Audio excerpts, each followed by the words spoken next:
ओम शांति। 12 नवंबर 2024। बाबा के महावाक्य। मीठे बच्चे, बाप आए हैं तुम बच्चों का श्रृंगार करने।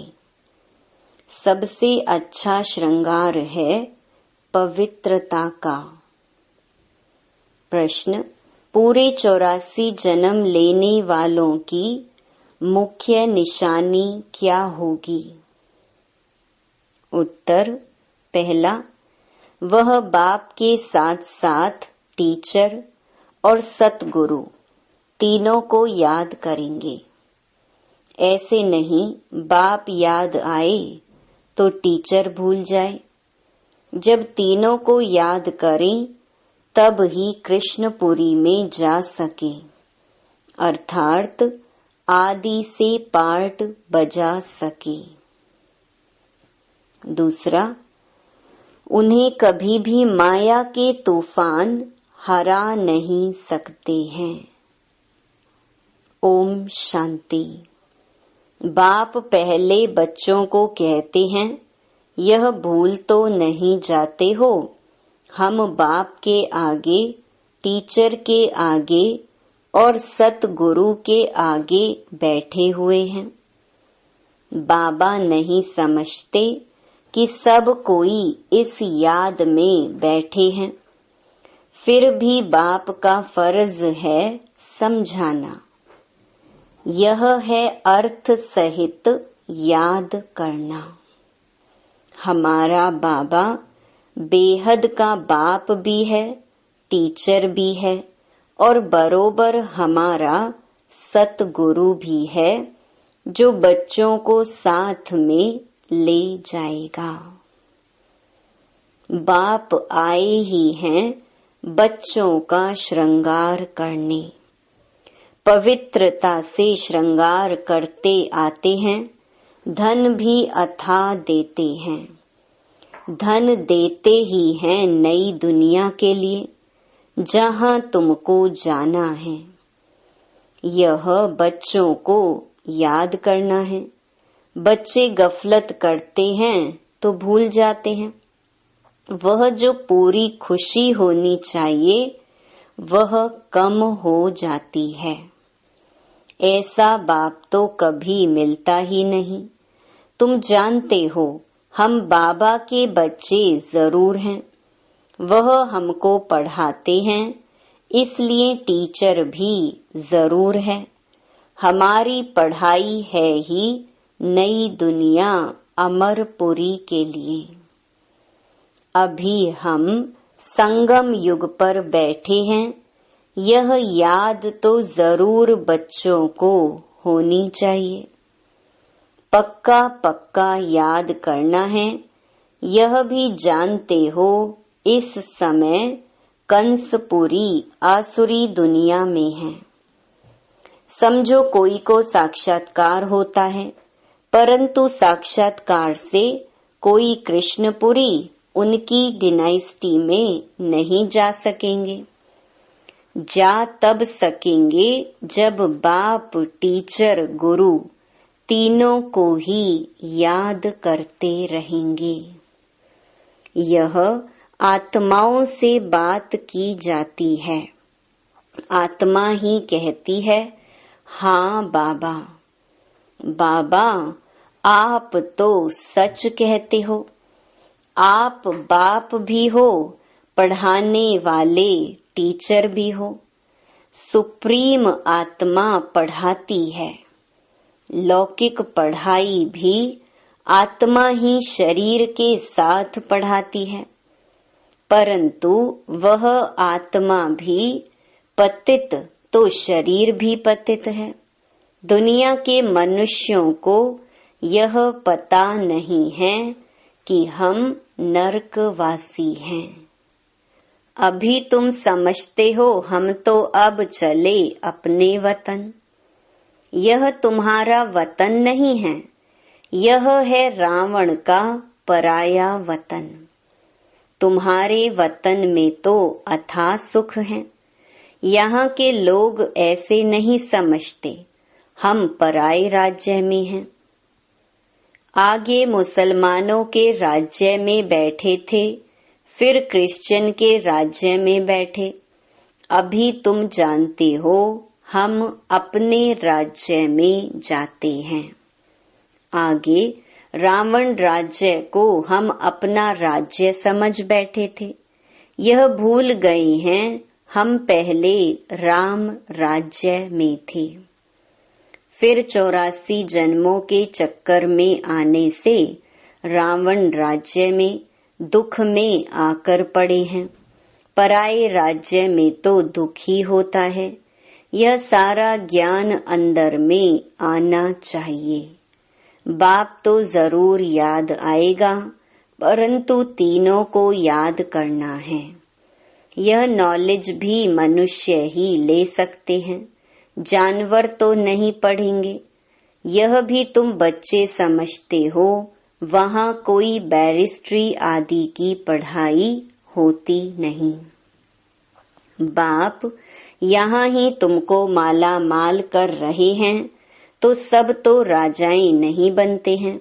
व्यापार भी चलता होगा, परंतु वहाँ तुमको अथाह धन रहता है।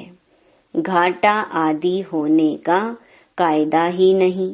लूट मार आदि वहाँ होती नहीं। नाम ही है स्वर्ग।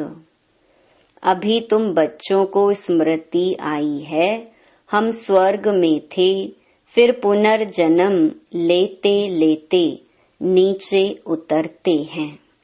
बाप कहानी भी उन्हों को ही बताते हैं। 84 जन्म नहीं लिए होंगे तो माया हरा देगी। यह भी बाप समझाते रहते हैं, माया का कितना बड़ा तूफान है। बहुतों को माया हराने की कोशिश करती है। आगे चल तुम बहुत देखेंगे सुनेंगे। बाप के पास सबके चित्र होते तो तुमको वंडर दिखाते। यह फलाना इतना दिन आया, बाप का बना, फिर माया खा गई, मर गया, माया के साथ जा मिला। यहाँ इस समय कोई शरीर छोड़ते हैं तो इसी दुनिया में आकर जन्म लेते हैं। तुम शरीर छोड़ेंगे तो बाबा के साथ बेहद घर में जाएंगे। वहाँ बाबा मम्मा बच्चे सब है ना। परिवार ऐसा ही होता है। मूल वतन में बाप और भाई भाई हैं और कोई संबंध नहीं। यहाँ बाप और भाई बहन हैं, फिर वृद्धि को पाते हैं। चाचा मामा आदि बहुत संबंध हो जाते हैं। इस संगम पर तुम प्रजापिता ब्रह्मा के बनते हो तो भाई बहन हो। शिव बाबा को याद करते हो तो भाई भाई हो। यह सब बातें अच्छी रीति याद करनी है। बहुत बच्चे भूल जाते हैं। बाप तो समझाते रहते हैं। बाप का फर्ज है बच्चों को सिर पर उठाना। तब तो नमस्ते नमस्ते करते रहते हैं, अर्थ भी समझाते हैं। भक्ति करने वाले साधु संत आदि कोई तुमको जीवन मुक्ति का रास्ता नहीं बताते। वह मुक्ति के लिए ही पुरुषार्थ करते रहते हैं। वह है ही निवृत्ति मार्ग वाले। वह राजयोग कैसे सिखलाएंगे? राजयोग है ही प्रवृत्ति मार्ग का। प्रजापिता ब्रह्मा को 4 भुजाएं देते हैं तो प्रवृत्ति मार्ग हुआ ना। यहाँ बाप ने इनको एडॉप्ट किया तो नाम रखा है ब्रह्मा और सरस्वती। ड्रामा में नोंद देखो कैसी है। वानप्रस्थ अवस्था में ही मनुष्य गुरु करते हैं, 60 वर्ष के बाद।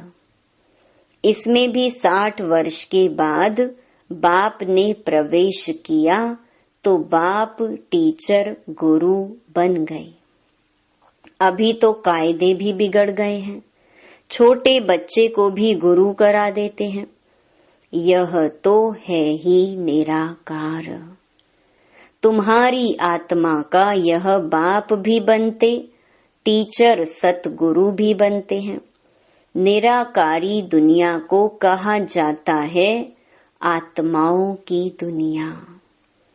ऐसे तो नहीं कहेंगे, दुनिया ही नहीं है। शांति धाम कहा जाता है, वहाँ आत्माएं रहती हैं। अगर कहीं परमात्मा का नाम, रूप, देश, काल नहीं, तो बच्चे फिर कहाँ से आएंगे? तुम बच्चे अब समझते हो यह वर्ल्ड की हिस्ट्री, ज्योग्राफी कैसे रिपीट होती है। हिस्ट्री चैतन्य की होती है, ज्योग्राफी तो जड़ वस्तु की है। तुम्हारी आत्मा जानती है हम कहाँ तक राज्य करते हैं। हिस्ट्री गाई जाती है, जिसको कहानी कहा जाता है। ज्योग्राफी देश की होती है। चैतन्य ने राज्य किया, जड़ तो राज्य नहीं करेंगे। कितने समय से फलाने का राज्य था। क्रिश्चियन ने भारत पर कब से कब तक राज्य किया, तो इस वर्ल्ड की हिस्ट्री, ज्योग्राफी को कोई जानते ही नहीं। कहते हैं सतयुग को तो लाखों वर्ष हुआ, उसमें कौन राज्य करके गए, कितना समय राज्य किया, यह कोई नहीं जानता। इसको कहा जाता है हिस्ट्री। आत्मा चैतन्य, शरीर जड़ है। सारा खेल ही जड़ और चैतन्य का है। मनुष्य जीवन ही उत्तम गाया जाता है। आदमशुमारी भी मनुष्यों की गिनी जाती है। जानवरों की तो कोई गिनती कर भी ना सके। सारा खेल तुम्हारे पर है। हिस्ट्री, ज्योग्राफी भी तुम सुनते हो। बाप इसमें आकर तुमको सब बातें समझाते हैं। इसको कहा जाता है बेहद की हिस्ट्री, ज्योग्राफी। यह नॉलेज ना होने कारण तुम कितने बेसमझ बन पड़े हो।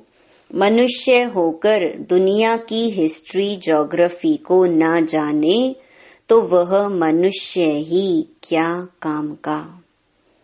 अभी बाप द्वारा तुम वर्ल्ड की हिस्ट्री, ज्योग्राफी सुन रहे हो। यह पढ़ाई कितनी अच्छी है। कौन पढ़ाते हैं? बाप। बाप ही ऊंच ते ऊंच पद दिलाने वाला है। इन लक्ष्मी नारायण का और जो उन्हों के साथ स्वर्ग में रहते हैं, उन्हों का ऊंच ते ऊंच पद है ना। वहाँ बैरिस्ट्री आदि तो करते नहीं, वहाँ तो सिर्फ सीखना है। हुनर ना सीखें तो मकान आदि कैसे बने। एक दो को हुनर सिखलाते हैं, नहीं तो इतने मकान आदि कौन बनाएंगे। आपे ही तो नहीं बन जाएंगे। यह सब राज अभी तुम बच्चों की बुद्धि में भी नंबरवार पुरुषार्थ अनुसार रहते हैं।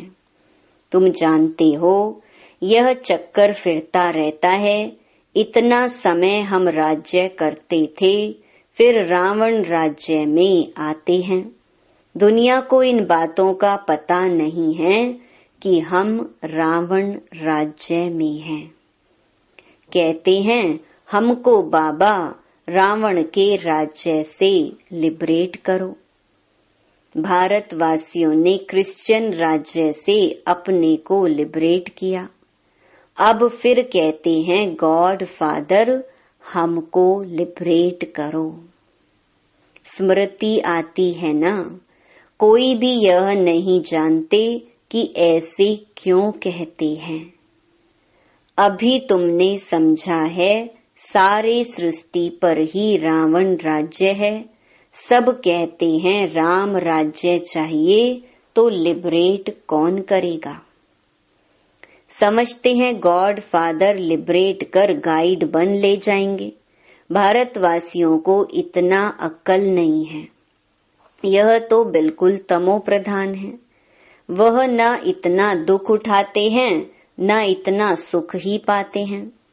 भारतवासी सबसे सुखी बनते हैं तो दुखी भी बने हैं। हिसाब है ना। अभी कितना दुख है। जो रिलीजियस माइंडेड हैं वह याद करते हैं, ओ गॉड फादर लिबरेटर, तुम्हारी भी दिल में है बाबा, आकर हमारे दुख हरो और सुख धाम ले चलो। वह कहते हैं शांति धाम ले चलो। तुम कहेंगे शांति धाम और सुख धाम ले चलो।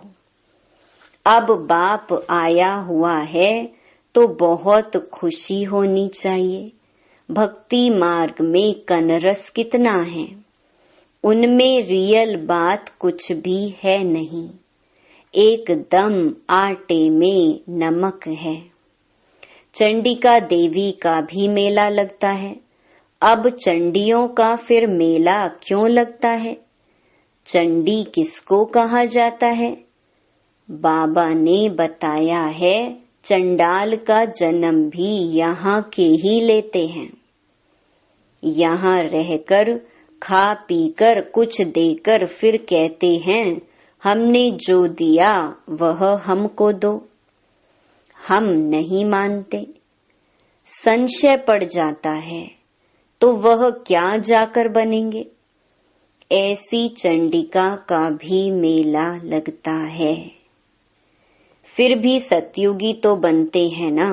कुछ समय भी मददगार बने तो स्वर्ग में आ गई। वह भक्त लोग तो जानते नहीं। ज्ञान तो कोई के पास है नहीं। वह चित्रों वाली गीता है। कितना पैसा कमाते हैं। आजकल चित्रों पर तो सब आशिक होते हैं।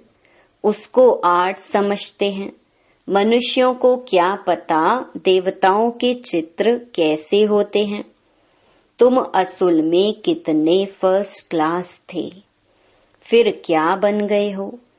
वहाँ कोई अंधा काना आदि होता नहीं। देवताओं की नेचुरल शोभा होती है। वहाँ नेचुरल ब्यूटी होती है। तो बाप भी सब समझाकर फिर कहते हैं बच्चे बाप को याद करो। बाप बाप भी है, टीचर सतगुरु भी है। तीनों रूप में याद करो तो तीनों वर से मिलेंगे। पिछाड़ी वाले तीनों रूप में याद नहीं कर सकेंगे, फिर मुक्ति में चले जाएंगे।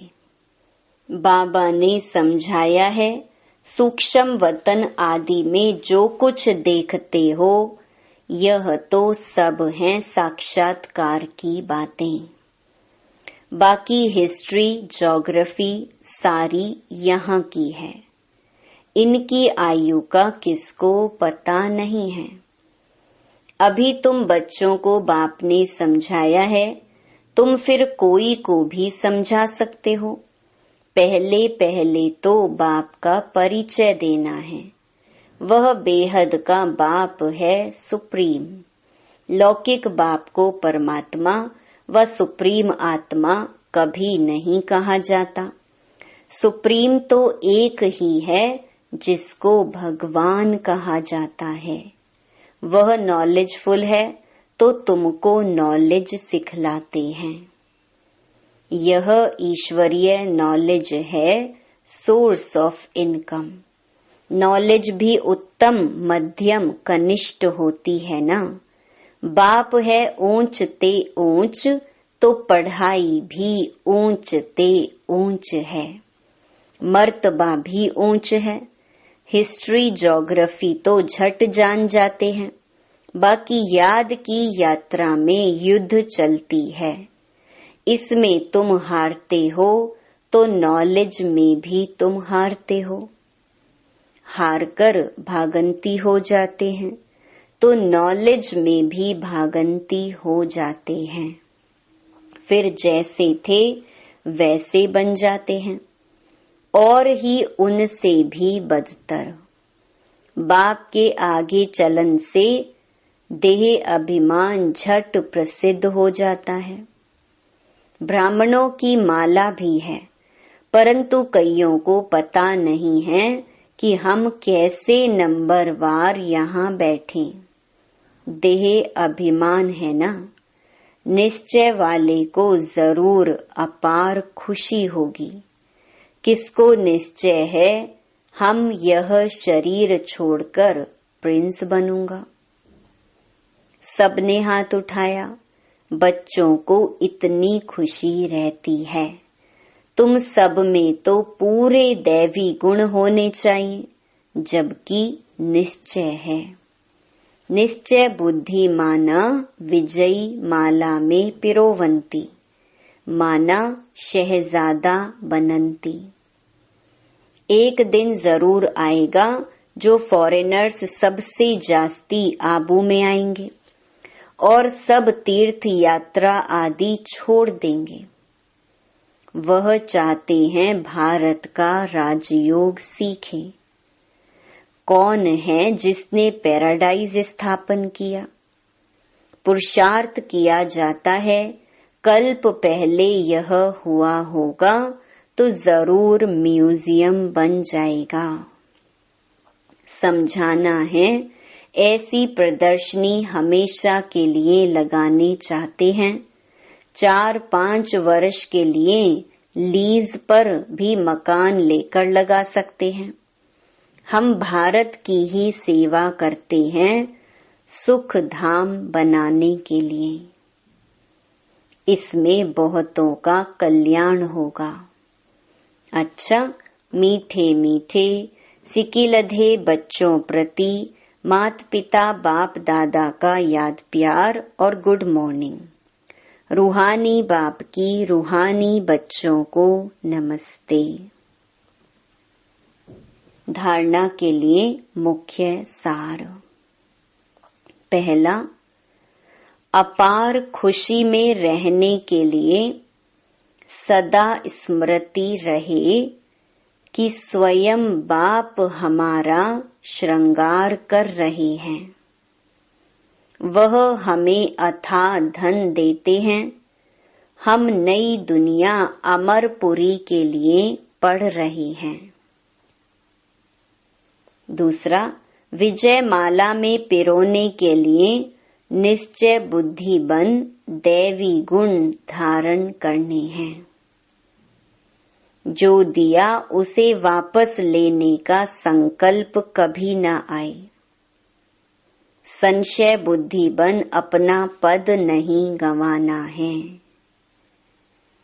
वरदान, क्रोधी आत्मा को रहम के शीतल जल द्वारा गुणदान देने वाले वरदानी आत्मा भव। आपके सामने कोई क्रोध अग्नि में जलता हुआ आए, आपको गाली दे, निंदा करे, तो ऐसी आत्मा को भी अपनी शुभ भावना, शुभ कामना द्वारा, वृत्ति द्वारा, स्थिति द्वारा गुणदान या सहनशीलता की शक्ति का वरदान दो। क्रोधी आत्मा परवश है, ऐसी परवश आत्मा को रहम के शीतल जल द्वारा शांत कर दो। यह आप वरदानी आत्मा का कर्तव्य है। चैतन्य में जब आप में ऐसे संस्कार भरे हैं, तब तो जड़ चित्रों द्वारा भक्तों को वरदान मिलते हैं। स्लोगन, याद द्वारा सर्व शक्तियों का खजाना अनुभव करने वाले ही शक्ति संपन्न बनते हैं। ओम शांति।